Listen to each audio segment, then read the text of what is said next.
라이드 앤 딜라이트 말씀 묵상의 시간입니다. 사랑하는 주님, 오늘도 새날을 열어주시니 감사합니다. 주님, 믿음으로 살아가는 인생이 만만하지가 않습니다.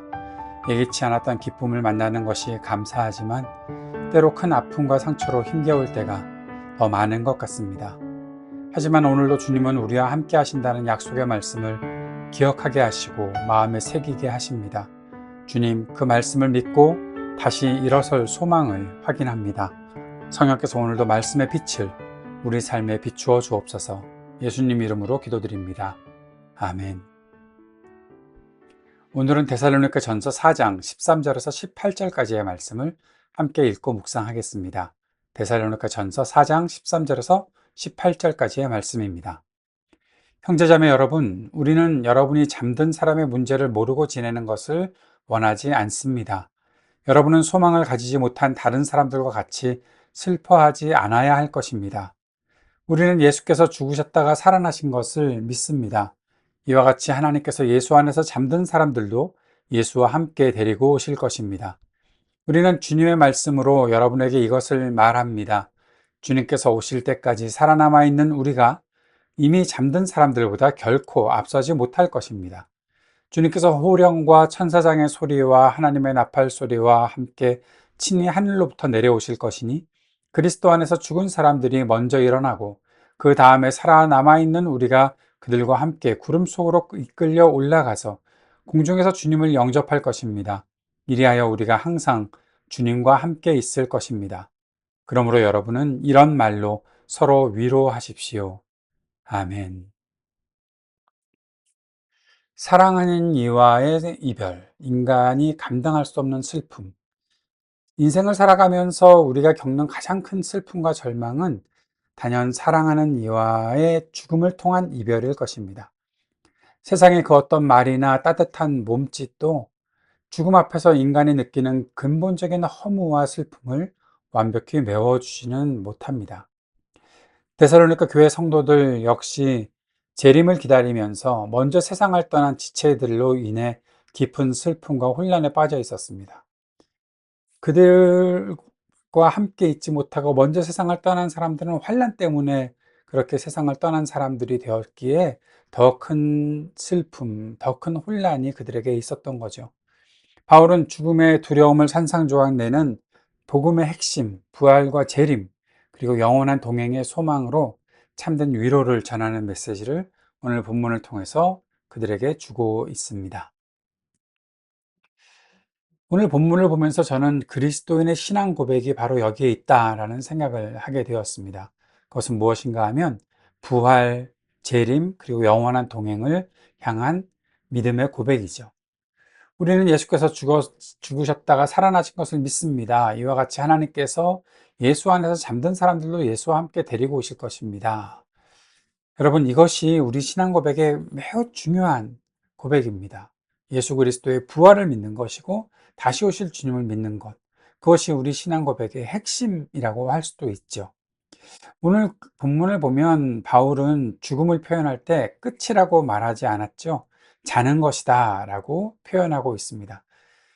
잔다. 자는 사람은 반드시 깨어날 때가 있기 때문에 그렇게 표현한 것이 아닌가 생각해 보게 됩니다.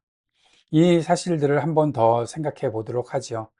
세 가지 진리, 우리가 믿고서 살아가야 되는 세 가지 진리. 첫째는 예수의 죽으심과 부활이죠. 우리 신앙의 뿌리입니다. 예수께서 죽음을 깨뜨리고 부활하셨기에 예수 안에서 죽은 자들, 바로 자는 성도들이 역시 반드시 영광스러운 몸으로 부활할 것이다 라는 것을 우리가 믿는 것이죠. 이 예수 그리스도의 죽음과 부활을 믿고 우리도 함께 주님과 죽고 주님과 부활한다는 이것이 우리 신앙의 기본이죠.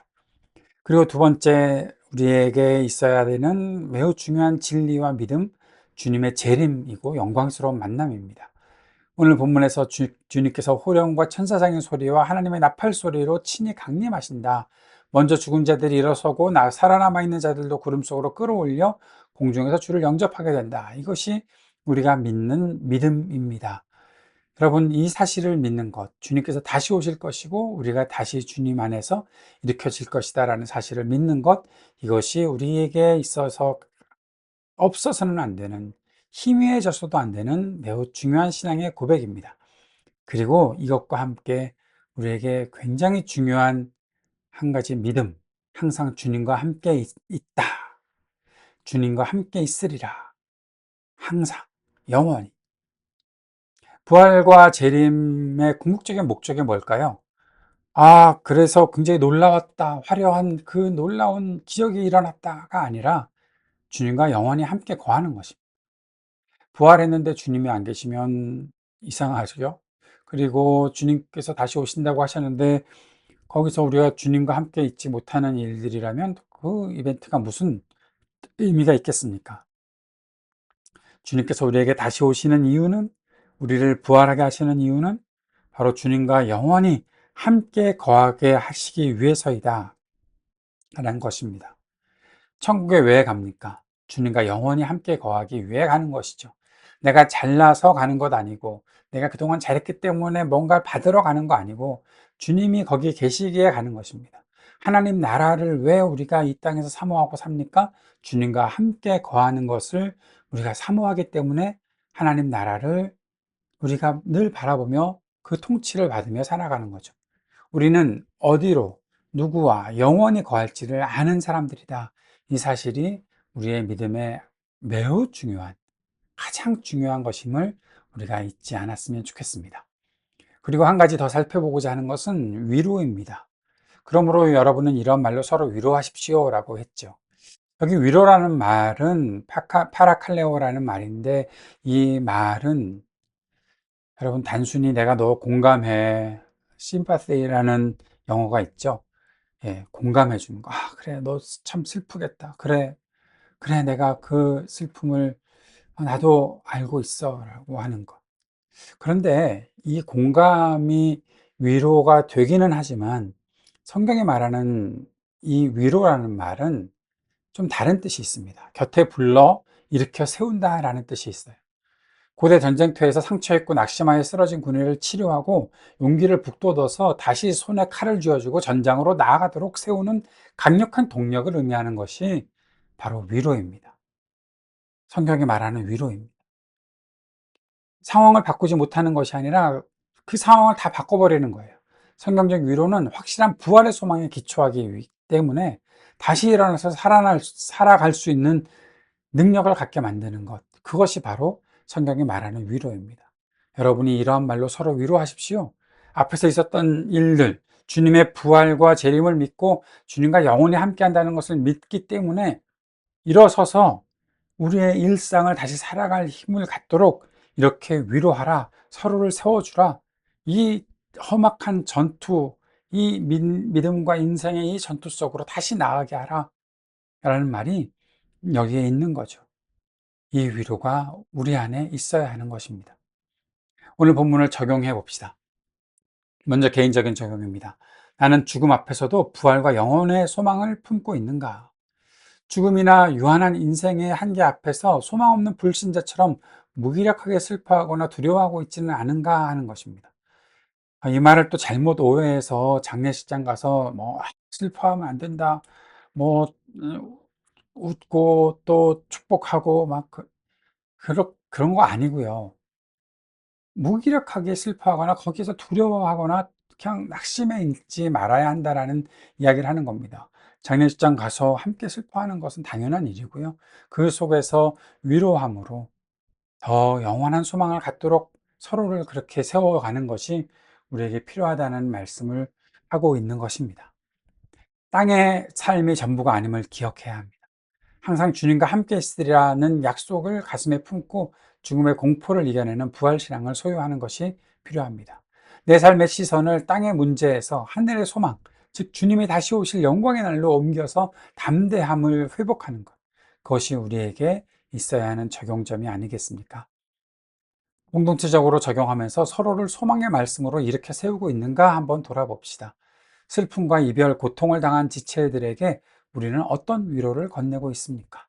지체의 슬픔에 깊이 공감하는 차원을 넘어서 복음의 진리와 부활의 소망으로 그들을 영적으로 다시 일으켜 세우는 파라칼레오의 참된 위로자가 되는 것이 우리가 해야 될 일이 아니겠습니까? 지체들과 모일 때마다 세상에 낙심되는 소식이 아닌 주님이 다시 오시며 영원한 나라가 우리에게 있다는 소망의 선언을 서로 나누며 용기를 주는 것. 그것이 오늘 우리 공동체가 함께 적용해야 되는 말씀입니다. 마지막으로 사회적인 적용입니다. 이 세상, 죽음의 그늘이 들여온 이 세상에 우리가 참된 소망을 전하고 있습니까? 세상은 죽음을 허무와 허탈, 모든 것의 종말로 바라보면서 절망하고 있습니다. 상실을 겪은 이웃들에게 통속적인 위로에 그치지 않고 예수 그리스도의 부활이 주는 궁극적인 생명의 소망을 조심스럽고도 단단하게 증거하는 우리가 되기를 원합니다. 영적 절망 속에 쓰러진 이웃들을 찾아가서 그들을 주님의 사랑으로 치유하고 다시 삶의 자리로 일어서게 돕는 복음의 사명자로 살아가는 것, 오늘 우리가 해야 되는 일이 아닐까요? 성도에게 죽음은 희망의 종말이 아닌 주님과 영원한 만남으로 들어가는 거룩한 관문이자 잠시 쉬는 잠일 수도 있습니다. 우리는 언젠가 호령과 나팔 소리 가운데 다시 오실 주님을 맞이할 것입니다. 사랑하는 지체들과 함께 영원히 주와 함께 거하게 될 것입니다. 이 확실하고 찬란한 소망을 가지고 오늘도 삶의 전쟁터에서 서로를 격려하고 일으켜 세우며 승리하는 우리 모두가 되기를 축복합니다. 주님께서 가르쳐 주신 기도 드리겠습니다. 하늘에 계신 우리 아버지, 아버지의 이름을 거룩하게 하시며 아버지의 나라가 오게 하시며 아버지의 뜻이 하늘에서와 같이 땅에서도 이루어지게 하소서. 오늘 우리에게 일용할 양식을 주시고 우리가 우리에게 잘못한 사람을 용서하여 준 것 같이 우리 죄를 용서하여 주시고 우리를 시험에 빠지지 않게 하시고 악에서 구하소서. 나라와 권능과 영광이 영원히 아버지의 것입니다. 아멘.